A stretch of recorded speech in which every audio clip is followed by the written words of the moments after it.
October 2026 is about to be crazy. crowded. Togen Anki is going to fight for its spot. What's up, guys? So we're going to be watching the top 10 biggest anime of 2026. So a lot of these have not come out yet. I haven't seen the video, but I'm assuming a lot of them haven't come out yet, but they're going to be releasing this year. I am excited for this list. I'm pretty sure one of them is an anime that I'm going to be reacting to. I kind of like really briefly skimmed it. If you're watching the recorded version of this, I'm streaming live on the Purple app right now. Follow me there and turn on post notifications so you don't miss my next stream.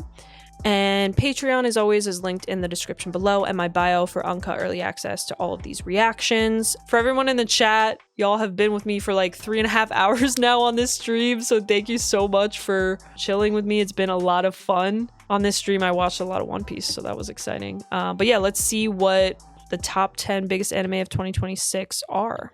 With another video. 2026 has already been insane for anime. But here's the thing, the biggest titles haven't even dropped yet. We are talking long-awaited comebacks, franchise finales, and a couple of wild cards that could steal we gotta the set that entire up. year. I'm gonna talk to Jay about it. So here are my top 10 biggest anime of 2026 that are about to go absolutely crazy. Trust me, your watch list is about to get a lot longer. Number 10, Ranma 1/2, Season 3. Ranma 1/2 has been doing something that most legacy reboots completely fail at. It's been getting better with every season. This time around, we're finally hitting the arcs that old school fans have been waiting decades to see animated properly. For anyone new to this, the premise is wild. Ranma Saotome is a martial artist who turns into a girl when hit with cold water. His fiancée Akane can't stand him. His rivals are unhinged. The chaos never stops. MAPPA has been handling this remake with a level of care and craft that the original 1989 adaptation, great as it was, simply couldn't pull off. The character designs are sharper, the fight choreography actually lands, and the comedy timing has been absolutely on point. Season 3 is bringing back the full cast alongside a few exciting new additions, and the arcs coming up are significantly more emotionally layered than what we've seen so far. If you've been sleeping on this remake, stop. 3 seasons in, and this show is still accelerating. Number 9, Togen Anki Season 2. Reboot. Here is a series that refused to be written off. I didn't finish season 1 of this, but I'm on episode like 20. It's really good. I recommend for sure. It's very dark. There's a lot of really dark episodes though, but it's a good watch. Had a rough start. There is no point pretending otherwise. But by the time it hit its back half, something clicked. The mythology started breathing. The power system started making sense. I really do recommend. And Shiki Ichinose started feeling like a protagonist worth investing in. God, there's really Season 2 is officially titled The Nico Kegon Falls There's a lot of fan service as well, by the way. Manga readers who have been through this arc say it is a significant step up. The stakes are higher, the Oni Momotaro War gets deeper and darker, and a new character named Hayate Todoroki enters the picture to shake everything up. Nobuhiko Okamoto is joining the cast as an instructor who is polite on the surface with something clearly lurking underneath. The entire creative team from Season 1 is back. Kyle, I forgot that you watch anime, by the way. Showed exactly what this production is capable of when it finds its rhythm. October 2026 is about to be crowded. Togen Anki is going to fight for its spot. Number 8, Sparks of Also, you know what's so funny about Togen Anki? The fan service is crazy. There's this one girl, her tits are literally fully out. Like the cleavage, it literally goes like this, and then all the way down, you can literally see like the bottom of her boob, her under boob. It's literally just like fully out and about. Do with that information what you will. Tekko's not a thing wrong with that. I'm fucking dead. You know what I will say I appreciate though is the character where they do that. She's not like stick thin. She has like hips on her. Like she's very wide hipped and she has more of like a thick body. She has big ass titties. And I actually, you know what? I think it's good that they're showcasing a body like that where it's not like stick thin, because I feel like they'll do that a lot. So good for them. A lot of the women in the show have like curves like that. So, but again, it's like sometimes I feel like the women will be stick thin and then they just have like big ass yitties. But in this case, it's like she has a proportionate body. Anyways. Tomorrow, This one is not your typical anime, and that is exactly why it is on this list. Sparks of Tomorrow is Kyoto Animation's most ambitious project in years.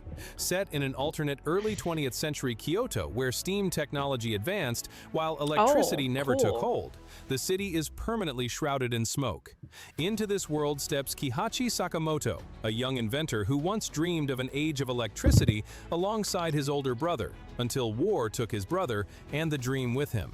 That is the world this show is built around. The art direction looks like Impressionist paintings brought to life. Yeah, this is also really a deeply beautiful. Personal project for the studio. Whoa. Announced for adaptation back Beautiful in 2018. animation. Then the arson attack in 2019 put everything on hold. This.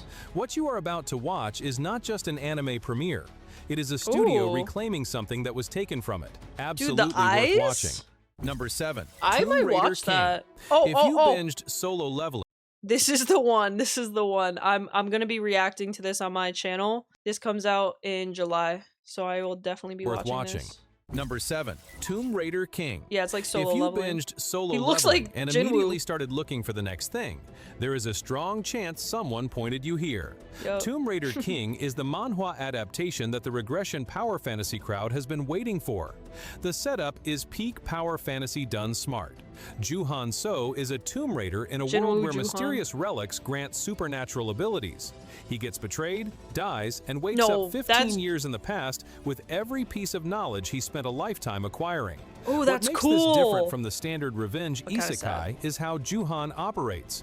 He is not a brawler, he is a strategist. He dismantles organizations before they even realize they have lost. He collects relics not just for power, but with specific long-game intentions. The manhwa has a massive following, and fan expectation going into this adaptation is enormous.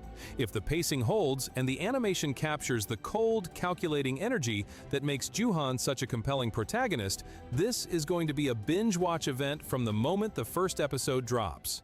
Number 6. Tanya Wait, guys, Season what do you 2. think of that one? That one looks good. That one looks very good. But also, it literally looks... The main character looks identical to Jinwoo from Solo Leveling. That's crazy. 9 years. It has been 9 full years since Tanya Degurchaf last appeared on a TV screen.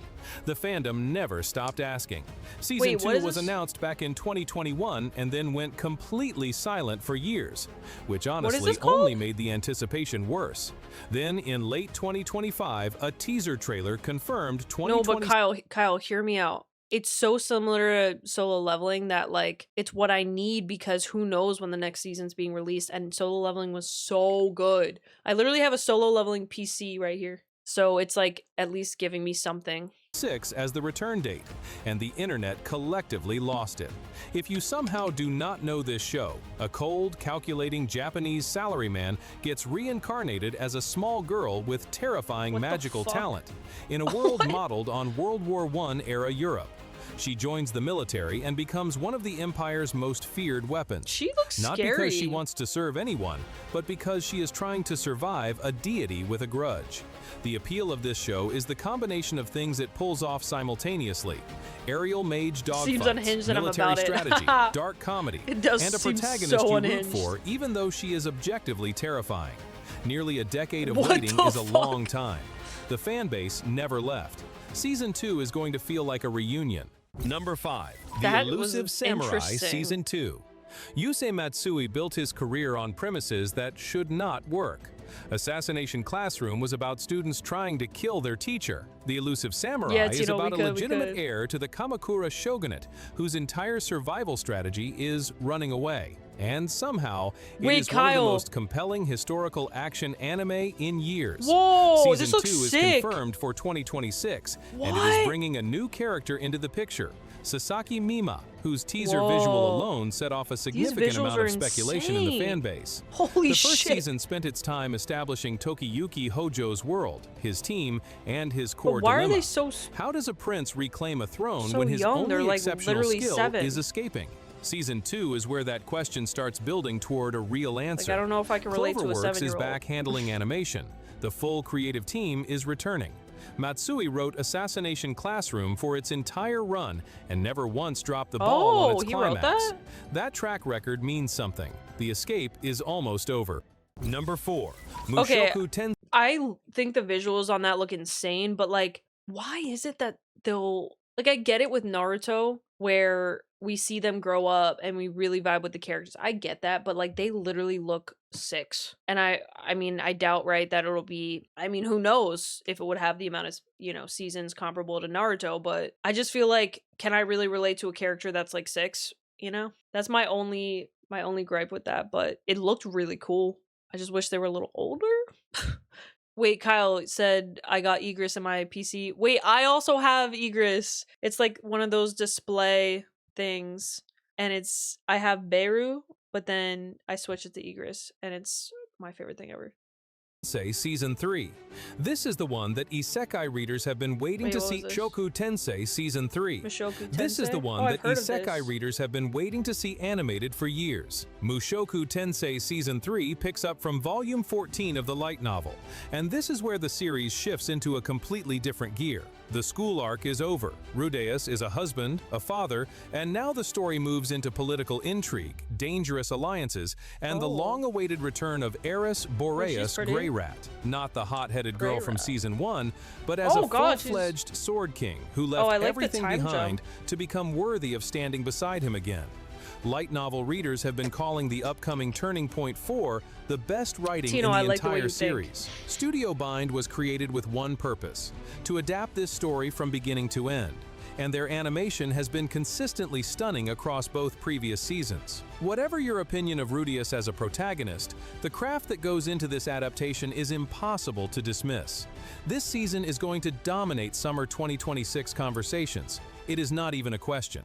Number 3, Apothecary Diaries Season 3. Every season of Apothecary Diaries has been better than the last. That is not a common thing. Most anime sequels maintain, a few improve slightly, and some decline. The fuck was that? This series keeps escalating in quality and depth, and it does it without the usual tricks. Then I ran out of time. No sudden power spikes, no manufactured drama, just sharp writing and a protagonist who solves problems through intelligence rather than force. Season 3 is confirmed, and it is taking Mao Mao out of the inner palace entirely. After the fall of the Shi clan, Jinshi has stepped into his role as a member of the royal family, and the story moves north to farming villages where mysterious incidents are developing. Alongside Season 3, a completely original theatrical film is also arriving, with a brand new story written by the original author herself. An 8.91 on my anime list is not an accident. This series earned that rating the hard way through consistency, restraint, and the understanding that quiet intelligence can be just as gripping as spectacle. Season 3 is going to prove that again. Number 2. Dragon Ball. Yeah, I might watch that one, guys. I was gonna catch up, but then I decided to focus on other anime, to be honest, and I focused on One Piece instead. Live action. It looks good. I will say it looks very good. I would watch it. Apparently it's kind of like has romance, you know, action, all that. So I'd probably watch it at some point, but it's just like a lot of episodes to catch up to. I might just watch it on my own time and then just maybe watch Season 3. Dragon Ball Super Beerus. What is this? The 55th spinoff they've done of Dragon Ball? I haven't seen Dragon Ball either. Back, and this time they are doing it right. This is not the continuation you were expecting just yet. Oh, it's a continuation. This is something different. Shit. Dragon Ball Super Beerus is a complete enhanced reconstruction of the Beerus arc, and it is getting the full prestige reconstruction? treatment. We are talking redrawn cuts, what the brand fuck? New scenes that were not in the original 2015 run, fully re-rendered footage, freshly recorded dialogue, and a story restructured to perfectly align with Akira Toriyama's original vision. This is like Zelda Breath of the Wild, where they did animation Zelda from the original TV Kingdom. launch, the inconsistent frames, the rushed pacing, the moments that felt incomplete. This is the redemption arc we have all been waiting for. The art direction draws inspiration from Dragon Ball Super Broly, which many consider the best animated Dragon Ball project ever made. And beyond this remake, Dragon Ball Super: The Galactic Patrol was also announced, a brand new series adapting the Moro arc. Toei is rebuilding the runway properly. Fall 2026 is when the hype officially... I'm dead. Tino said they're doing this because the original creator passed a while back and they're not capable of doing something new. Damn. Yeah, if the original creator passed, like, it's kind of over for them. Number 1. Bleach, 1000 Year... Oh! 1,000-Year Blood War: The Calamity. Blood War: The Calamity. There is something guys, I have one more bonus anime I want to show you guys that I'm going to be reacting to on my channel. One of the legendary Big Three. I just want to show you guys guys the that trailer. started over 2 decades ago, got Damn, canceled before 2 it could finish, decades! came back through sheer fan willpower, and That's now so gets to crazy. cross the finish line on its own terms. Wow. If you have missed the hype, the it's animation on in this Hulu? return has been on a Okay. completely different level. Basically, a high-budget movie every single week. The last part ended with everything literally falling apart. The villains have rewritten reality This looks itself, really good, and our though. heroes are I making heard a the final animation's really desperate solid stand in in a the floating new, city in the sky. season. Now here is the part that makes this unmissable even if you already know the manga ending.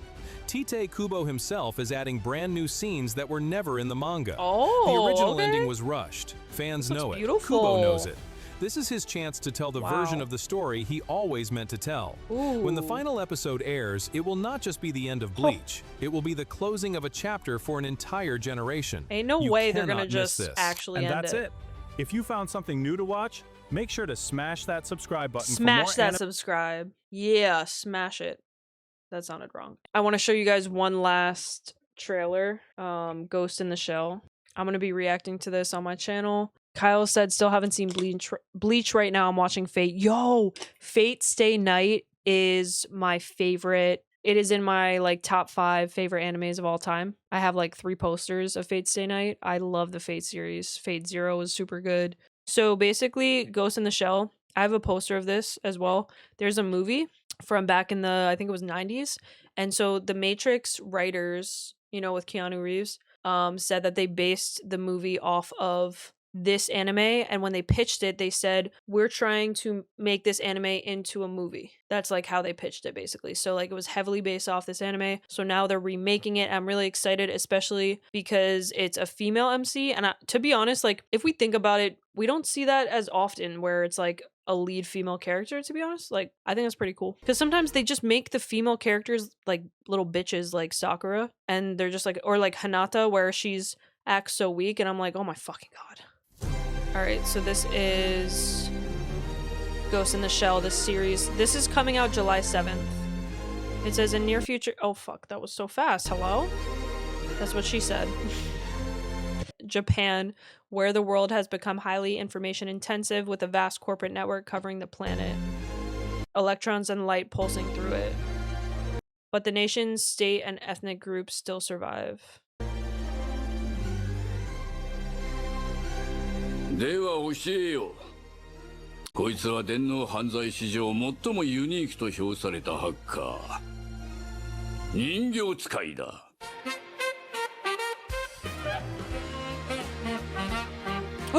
Tech, you've never seen Ghost in the Shell? Come 首相直属 on! で圧力の効かない組織です。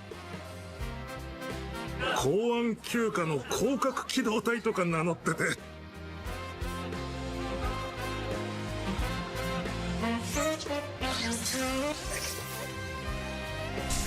Oh, look at those glasses. Cyberpunk action. Yeah, it does give cyberpunk 情報 vibes. 過密時代における心の空洞化だとか。 Oh, 女性の名前は July 草 7th. 薙素子。公安休暇の対 Oh, テ was ロ she 要 about to 員 kiss と her? の情報が入っています。 okay, girl. I like the blue hair. Oh my god. Ass shot yet again. Okay.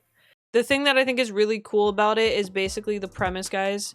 She is a robot, but she has a human brain. So her whole body is a robot, but her brain is human. So then it begs the question, like, is she a human or is she a robot? And she has a tough time with her own identity, like, what am I? And also, what am I to other people? So it's like this interesting premise because of what's going on currently for us with AI and all that. Can AI develop consciousness? I feel like that's a question people don't really know. What is consciousness? What defines that? Yeah, basically it kind of dives into that subject. And then the other thing with it is a lot of people in this world are like half robot, half human. Like they have robotic parts. There's also things with their memories where their memories can get erased. They can get false memories put into their brains, crazy shit. So then again, it kind of goes into like, is this person's identity based off of lies? Could potentially not even be their memories that they have. Pretty crazy stuff. So I think the whole premise is just so interesting.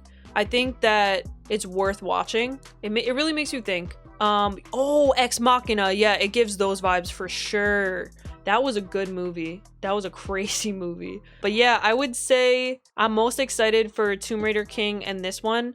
I saw a couple in there that Togenanki Season 2, Apothecary Diary Season 3. I mean, that's going to be, I'm sure, really good. I need to watch that, I think, on my own time. And then that other one that we saw was super cool. I forget the name of it, but yeah, I don't know. Some of these anime I'm gonna have to check out for sure. If you're, again, watching the recorded version of this, definitely sub to me on YT. I'm streaming this live. Follow me on the Purple app. Turn on post notifications so you don't miss my next stream.